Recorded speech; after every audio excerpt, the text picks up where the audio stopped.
जय हिंद दोस्तों, मेरा नाम है झिलमिल और आज का हमारा टॉपिक है नोबेल प्राइज़ फॉर फिजियोलॉजी और मेडिसिन फॉर द ईयर 2020। आज की वीडियो में हम देखेंगे कि किन महाशय को नोबेल प्राइज़ मिला था फॉर द ईयर 2020, किस चीज़ के लिए मिला था और वो चीज़ का क्या इम्पोर्टेंट है वो आज की वीडियो में हम डिटेल में डिस्कस करेंगे। So let's start. सबसे पहले देखते हैं कि नोबेल प्राइज़ फॉर फिजियोलॉजी और मेडिसिन किन को मिला था। So, American Harvey J. Alter and Charles M. Rice and British scientist Michael Houghton were awarded the Nobel Prize for Medicine or Physiology 2020 for the discovery of hepatitis C virus. तो ये जो है ये scientist है from America and Britain, उन दोनों को मिला था नोबेल प्राइज़, मिला है Nobel prize for discovering hepatitis C virus. जैसे कि आपको पता है कि हेपेटाइटिस वायरस जो है वो बेसिकली लिवर को इन्फेक्ट करता है। Hepatitis virus A B C D E बहुत टाइप के होते हैं। तो जो सी वायरस है उसका अभी तक वैक्सीनेशन नहीं निकला है, लेकिन कुछ वायरस हेपेटाइटिस के जो कुछ स्ट्रेन्स हैं उनके वैक्सीनेशंस निकले हैं। हेपेटाइटिस एट टाइम्स क्या होता है, वो कितनी लेवल तक फैटेलिटी होती है, उसकी क्या सिम्टम्स है, वो भी हम इस वीडियो में डिटेल में डिस्कस करेंगे। ये मेडिकल रिलेटेड टॉपिक है, सो इसीलिए मैं ये वीडियो बनाते हुए मुझे बहुत खुशी हो रही है, क्योंकि जब भी मेडिको रिलेटेड वीडियोस होती है तो मुझे ज़्यादा रिसर्च नहीं करनी पड़ती है and I feel very happy to make videos related to medico and related things. So the Nobel Award comes with a gold medal and prize money of 10 million Swedish kronor and was created by Swedish inventor Alfred Nobel. तो Swedish inventor जो था उन्होंने अपने जो power of attorney जो है उसमें लिखा हुआ था कि उनके जो जायदाद थे उसका कुछ हिस्सा नोबेल प्राइज़, नोबेल लोगों को जो कुछ इन्वेंट्री कराएंगे उनको मिलेगा। तो this was a Swedish inventor, मतलब स्वीडिश साइंटिस्ट थे जिनका नाम था अल्फ्रेड नोबेल, जिनके ऊपर ही नोबेल प्राइज़ जो है वो रखा गया है। तो ये नोबेल अवार्ड जिसको मिलता है उनको क्या मिलता है, उनको मिलता है एक gold medal and prize money of 10 million Swedish kronor. तो स्वीडिश क्रोनर स्वीडिश का करेंसी होता है, जो 10 मिलियन मतलब हमारे इंडियन करेंसी में तो बहुत ही ज़्यादा है। तो वो उनको मिलता है ओवर $1 1,18,000 इतना। तो मतलब आप इंडियन करेंसी में कन्वर्ट कर लो, अभी तो रेट शायद 68 चल रहा है, तो उसमें आप मल्टीप्लाई कर लो और देखो कितना मिलता है. So now let's see what is hepatitis. Hepatitis refers to an inflammatory condition of the liver. जैसे कि मैंने कहा कि हेपेटाइटिस जो है वो लिवर की इन्फ्लेमेटरी कंडीशंस होते हैं। हेपेटाइटिस जैसे जो लोग लिवर की ऑलरेडी कुछ कंडीशन से जूझ रहे हैं, they are prone to infections from hepatitis. जैसे कि जिनको लिवर सिरोसिस होता है या फिर फैटी लिवर सिम्टम्स होता है। जनरली आप अगर आपकी कोई रिलेटिव या किसी को फैटी लिवर सिम्टम्स होता है तो आप देखोगे कि डॉक्टर्स जो है वो हेपेटाइटिस की टेस्टिंग भी कर रहे हैं। नॉट ओनली दैट, जिनका इम्यून सिस्टम कम होता है, जिनको किडनी रिलेटेड इशू होता है या सम इश्यूज, तो डॉक्टर्स वो हेपेटाइटिस टेस्ट कराते हैं, क्योंकि जो इम्यूनिटी जिनका लो होता है उनको हेपेटाइटिस या जो इम्यूनो डेफिशिएंसी डिजीजेस होता है उनको होने की बहुत चांसेस होती है। तो hepatitis test is a mandatory. So it is commonly caused by viral infections, but there are other possible causes of hepatitis like autoimmune responses, medications, drugs, toxins and alcohol. Hepatitis basically एक virus है, this is a viral infection. जैसे कि मैंने बोला पिछले videos में भी कि इन्फेक्शंस कई तरह के होते हैं। इट मे बी इधर वायरल, इट मे बी इधर बैक्टीरियल, इट मे बी इधर फंगल, पैरासाइटल। तो बैक्टीरियल इन्फेक्शंस जो होता है वो एंटीबायोटिक्स से ठीक हो सकता है, लेकिन वायरल इन्फेक्शन जैसे कोरोना वायरस, ये इसको ठीक करने में थोड़ा सा प्रॉब्लम्स होते हैं, क्योंकि स्पेसिफिक तरह की वैक्सीन्स होती है।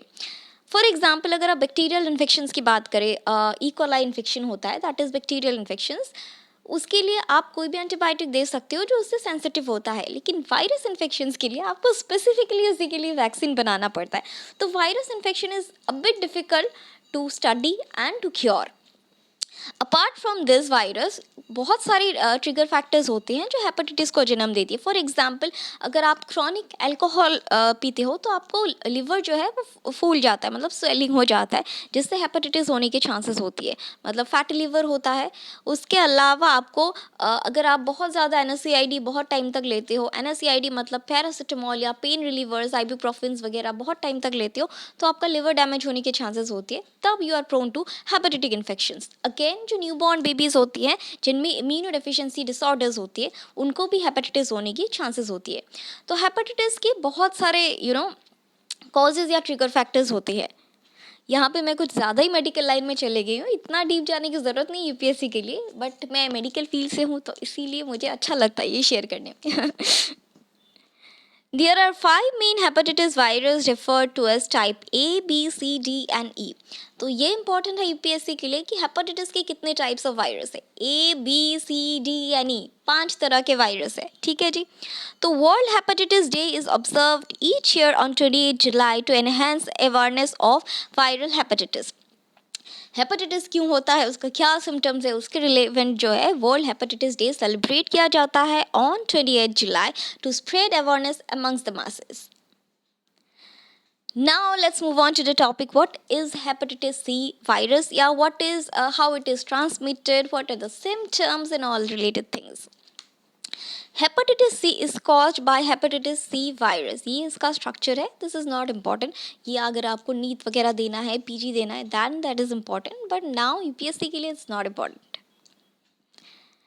It is transmitted through direct contact with infected body fluids, typically through injection, drug use and sexual contact. यहाँ पे जो हेपेटाइटिस वायरस होता है वो बॉडी फ्लूइड से ट्रांसमिट होता है. एयर ड्रॉपलेट से, मान लीजिए आपने छींका, ठीक है, और आपको you are contaminated with the virus and आपने छींका, आपके जो जो नोज ड्रॉपलेट्स हैं वो स्प्रेड हो जाएंगे and it can be transmitted. जैसे कोरोना वायरस है, same thing, it is transmittable disease. या फिर फेकल जो वेस्ट मैटर है, अगर आप सेम वॉशरूम यूज़ करते हो जो कंटेमिनेट इन्फेक्टेड व्यक्ति है उनके साथ, then you can have the chance of getting the virus. और अदरवाइज अगर मदर को हुआ है hepatitis, then the child, if she is breast feeding, then the child can contract the virus. Again, if you are having sexual contact with a person who is infected with the virus, then you are having heavy chance of getting the virus. Okay. According to the World Health Organization, about 71 million people in the world have chronic infections with hepatitis C virus, which is also a major cause of liver cancer. देखो, infections दो तरह के होते हैं, एक acute and दूसरा chronic. Acute infections होते हैं तो आपको आज हुआ इन्फेक्शन, कल मतलब with in 7 to 9 days incubation period के अंदर आपको क्रॉनिक एक्यूट मतलब सिम्टम्स दिखने लगेंगे. एंड देन ये अच्छी बात है क्योंकि वो डायग्नोसिस हो सकता है और ट्रीटमेंट हो सकता है. ऑन द कॉन्ट्रेरी, अगर वो क्रॉनिक इन्फेक्शन होता है तो उसके सिम्टम्स अपीयर होने में बहुत लेट हो जाता है and which can eventually lead to liver cancer. ठीक है. तो हेपेटाइटिस सी जो है, it can be chronic, it can not be acute as compare to the other strains of hepatitis virus. It can be chronic which can eventually lead to liver cancer. A vaccine for the disease has still not been developed, but it can be treated with the help of antiviral drugs.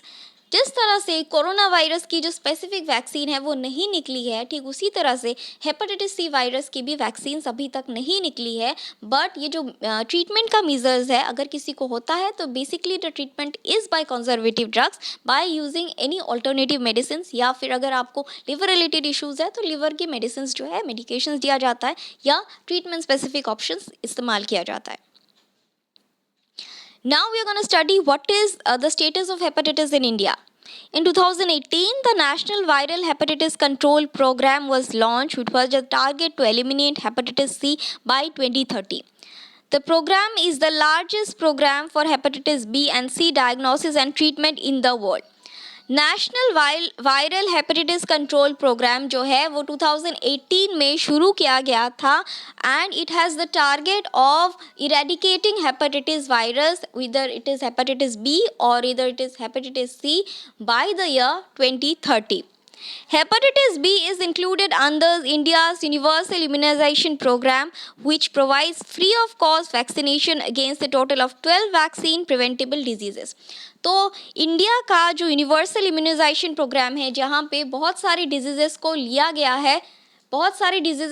गया है, उनमें से एक hepatitis B है, जिसके तहत free of cost treatment और जो डायग्नोसिस है वो इस्तेमाल किया गया है. तो ये इम्पॉर्टेंट है कि इंडियाज़ यूनिवर्सल इम्यूनाइजेशन प्रोग्राम में हेपेटाइटिस सी को लिया गया है या नहीं. तो हेपेटाइटिस सी जो है वो लिया गया है. The first recombinant DNA-based vaccine for hepatitis B infection was made in India by Hyderabad-based Shanta Biotech. तो यहाँ पे जो है हेपेटाइटिस बी वैक्सीन है, हेपेटाइटिस बी इन्फेक्शन के लिए जो बनाया गया है वैक्सीन, वो हैदराबाद बेस्ड सांता बायोटेक के द्वारा बनाया गया था, जो कि जिसने हेपेटाइटिस बी के ट्रीटमेंट के लिए वैक्सीन बनाया है. तो ये है हमारे वीडियो का एंड. आज के लिए बस इतना ही. कल फिर मिलेंगे कुछ नए लेक्चर्स के साथ. Thank you.